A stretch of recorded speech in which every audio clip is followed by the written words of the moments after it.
चौथ माता की कहानी, साथ ही सभी कहानियों के साथ सुनी जाने वाली गणेश जी की कहानी, लपसी तपसी की कहानी, सारे देवी देवताओं की कहानी। एक सेठ सेठानी थे, उनके एक बेटा और एक बहू थे। बहू सबको भोजन करा के फिर स्वयं भोजन करती। एक पड़ोसन ऐसी थी जो रोज पूछती कि बहू आज क्या बनाया, क्या खाया। बहू कहती ठंडी बासी खाई।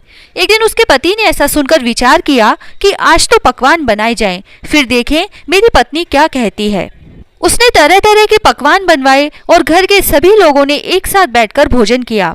आज भी पड़ोसन ने पूछा तो बहू ने कहा ठंडी बासी खाई। सेठ के लड़के ने सोचा हो न हो कोई बात अवश्य है जिससे कि मेरी पत्नी ऐसा कहती है। उसने पत्नी से पूछा तुम रोज ठंडी बासी खाई ऐसा क्यों कहती हो, जबकि हम सब ने एक साथ बैठकर कई तरह के पकवान खाए। उसकी पत्नी बोली हम जो भी खा रहे हैं वह बाप बूढ़ों की कमाई है। जिस दिन आप कमा कर लाओगे उस दिन मैं समझूंगी कि ताजा भोजन कर रहे हैं। अब एक दिन लड़के ने माँ से कहा मैं एक बड़े शहर में कमाई करने जा रहा हूँ। माँ बोली बेटा हमारे पास इतना धन है कि खाया नहीं खूटेगा। माँ के मना करने पर भी बेटे ने स्वयं कमाने का दृढ़ निश्चय कर लिया और जाते समय पत्नी से कहा मैं जब तक कमा कर बहुत सा धन लेकर न आऊं तुम चूल्हे की आग मत बुझने देना। एक दिन चूल्हे की आग बुझ गई तो वह मन ही मन घबराने लगी कि कहीं मेरे पति पर संकट तो नहीं आन पड़ा। जल्दी से पड़ोस में से आग लगाकर चूल्हे में रख दूं, ऐसा विचार करके वह पड़ोस में गई। वह पड़ोसन चौथ माता का व्रत पूजन कर रही थी। पड़ोसन ने कहा थोड़ी देर में आकर ले जाना। बहू ने पड़ोसन से पूछा आप यह व्रत क्यों करती है, इसे करने से क्या मिलता है। पड़ोसन ने कहा चौथ माता का व्रत करने से सुहाग की लंबी उम्र होती है, 12 महीने से बिछड़ा हुआ सुहाग मिल जाता है, अन्न धन और लक्ष्मी मिलते हैं, सारी मनोकामना पूरी हो जाती है। अब बहू ने भी सभी चौथ माता का व्रत करने का विचार किया। वह हर चौथ व्रत के दिन दीवार पर चौथ माता बनाती और उस दिन घी गुड़ का चूरमा बनाकर रात्रि को चंद्रमा को अर्घ्य देकर भोजन करती। ऐसा करते करते बहुत दिन हो गए। एक दिन चौथ माता ने उस बहू के पति को सपने में आकर कहा कि साहूकार का बेटा तू जागे कि सोवे, तेरी पत्नी बहुत याद कर रही है, घर जाकर उसकी चिंता मिटा। तो साहूकार के बेटे ने कहा कि बहुत काम फैला पड़ा है, मैं कैसे जाऊं। तब चौथ माता ने कहा तू सुबह दुकान खोलकर कंकु केसर का पगलिया बनाकर बैठ जाना, आज तेरा हिसाब किताब चुकता हो जाएगा, लेने वाले ले जाएंगे और देने वाले दे जाएंगे। अब तो चौथ माता ने जैसा कहा था वैसा ही हुआ। फिर उसने घर जाने की तैयारी की और गाड़ी भर के धन दौलत लेकर चल दिया। रास्ते में एक बड़ा सा काला नाग फन फैलाए बैठ गया और कहने लगा आज तो मैं तुझे डसूंगा, छोड़ूंगा नहीं, आज तेरी आयु पूरी हो गई है। सेठ के लड़के ने कहा आज चौथ माता ने मुझे सपना दिया तो मैं अपनी पत्नी से मिलने घर जा रहा हूँ, वह मेरी बहुत चिंता कर रही है, मैं उससे मिलकर जरूर आऊंगा, तब तुम मुझे डस लेना। नाग ने कहा तुम शपथ पूर्वक कहकर जाओ तो मैं तुम्हें जाने दूंगा, परंतु लौटकर नहीं आए तो मैं तुम्हारे घर आकर मैं तुम्हें डस लूंगा। इस प्रकार सर्प को वचन देकर वह अपने घर पहुंचा और वहां सभी से हंसी खुशी से मिला और भोजन करके उदास होकर बैठ गया। उसकी पत्नी ने उदास होने का कारण पूछा तो पति ने काले नाग वाली सारी बात बताते हुए कहा यदि मैं उसके पास नहीं जाऊंगा तो वह घर आकर ही मुझे डस लेगा। लेकिन पत्नी बहुत चतुर थी, उसने कहा कि आप घबराओ नहीं, लेट जाओ, मैं एक उपाय करती हूँ।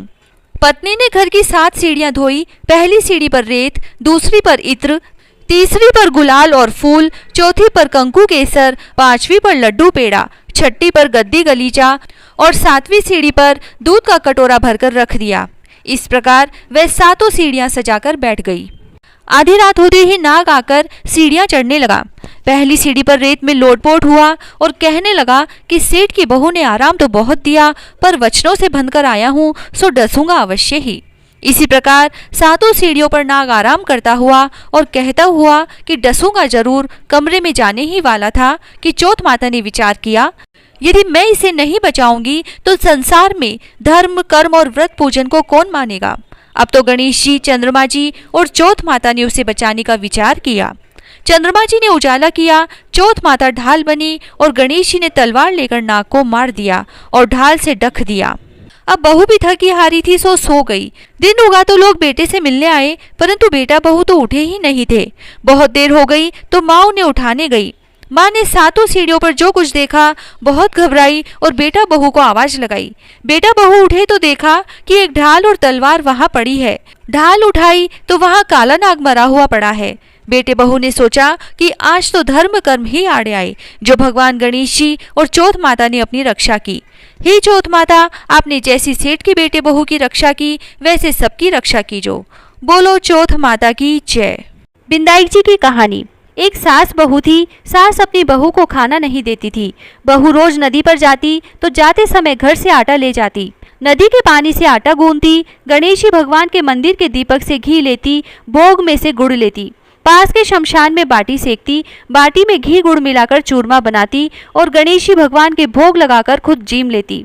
ऐसा करते हुए बहुत दिन हो गए। यह देखकर गणेश जी भगवान को बहुत आश्चर्य हुआ और उन्होंने अपने नाक पर अंगुली रख ली। बहू तो घर आ गई, परंतु जब दूसरे दिन मंदिर के पट खुले तो लोगों ने देखा कि गणेश जी भगवान की नाक पर अंगुली है, तो मंदिर में भीड़ एकत्रित हो गई। गांव के लोगों ने हवन पूजा की, पर गणेश जी भगवान ने उंगली नहीं उतारी। तब सारे गांव में ढिंडोरा पिटवा दिया गया कि जो कोई गणेश जी भगवान के नाक से अंगुली हटवाएगा उसे राजा जी सम्मानित करेंगे। बहू ने सास से कहा कि सासू जी, मैं कोशिश करूंगी। तब सास बोली, इतने बड़े बड़े पंडित विद्वान कोशिश कर लिए, तू क्या करेगी। सब लोग मंदिर के बाहर एकत्रित हो गए। बहू घूंघट निकालकर अंदर गई, पर्दा लगाई और गणेश जी से हाथ जोड़कर बोली, हे विघ्नहर्ता, मैं मेरे घर से आटा लाती, लोगों का चढ़ाया हुआ घी गुड़ लेती, शमशान में बाटी सेकती, उसमें आपको क्या आपत्ति हुई। आपको मुंह से उंगली हटानी पड़ेगी। गणेश जी ने सोचा, इसकी बात तो माननी पड़ेगी, इसने पहले मेरे भोग लगाया, यह तो मेरी भक्त है। गणेश जी भगवान ने अंगुली हटा ली और बहू को आशीर्वाद दिया कि इस गांव में सभी प्रेम से रहेंगे। बहू मंदिर से बाहर आई, तब सब गांव वालों ने कहा, बहू तूने अंगुली कैसे हटवाई, तू तो जादूगरनी है। तब बहू ने सारी बात गांव वालों को बताई कि मेरी सास मुझे खाना नहीं देती थी, तब मैं घर से आटा लाकर, नदी के पानी से आटा लगाकर, बाटी बनाकर, शमशान में सेक कर, गणेश जी के दीपक से घी और प्रसाद में से गुड़ चुराकर, गणेश जी के भोग लगाकर खुद खा लेती। इसीलिए गणेश जी को आश्चर्य हुआ और उन्होंने नाक पर अंगुली रख ली और मेरी प्रार्थना पर अंगुली हटा ली और मुझे वरदान दिया कि अब इस गांव में सब प्रेम से रहेंगे। हे गणेश जी भगवान, जैसे बहू का मान बढ़ाया वैसे सबका मान बढ़ाना, सबकी रक्षा करना। लपसी तपसी की कहानी। एक लपसी था, एक तपसी था। तपसी तो भगवान की तपस्या करता था और लपसी सवा सेर की लपसी बनाकर उसका भोग लगाकर जीम लेता। एक दिन दोनों लड़ने लगे। लपसी बोला, मैं बड़ा, तपसी बोला, मैं बड़ा।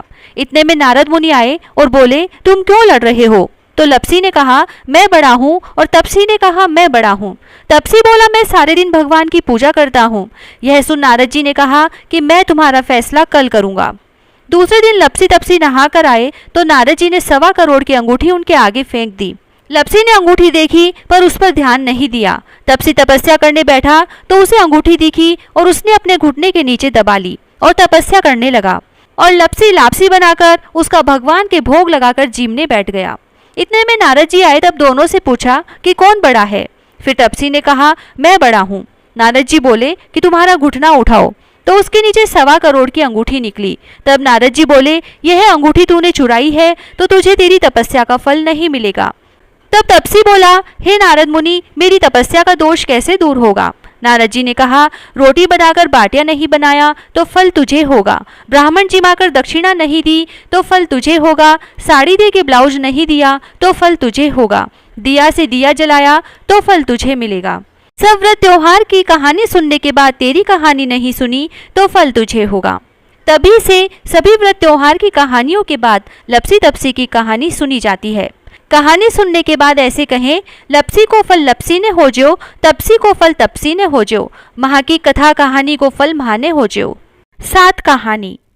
7 कहानी मैं कहूँ, ईसन की, बीसन की, पाल की, पथवारी की, लपसी की, तपसी की, गजानन गणेश की, चांद की, सूरज की, गाय की, बादशाह की, चरणामत भगवान की, तिलक भगवान की, आकाशा दिया की, धर्मराज जी की, राम लक्ष्मण की, तुलसा की, पीपल की, केला की, कदम की, आंवला भगवान की, बड़ भगवान की, कल्प वृक्ष भगवान की, आशा भगवती की, गिरिराज भगवान की, मोर मुकुट बंशी वाले की, शंकर पार्वती की, बजरंग बली की, 33 कोटि देवी देवताओं की, 68 तीर्थों की, 68 संतों की, 8 वारों की, भूला चूक्या की, आज सोमवार, मंगलवार, बुधवार, गुरुवार, शुक्रवार, शनिवार और रविवार परिवार 8 वारों की कहानी सुने।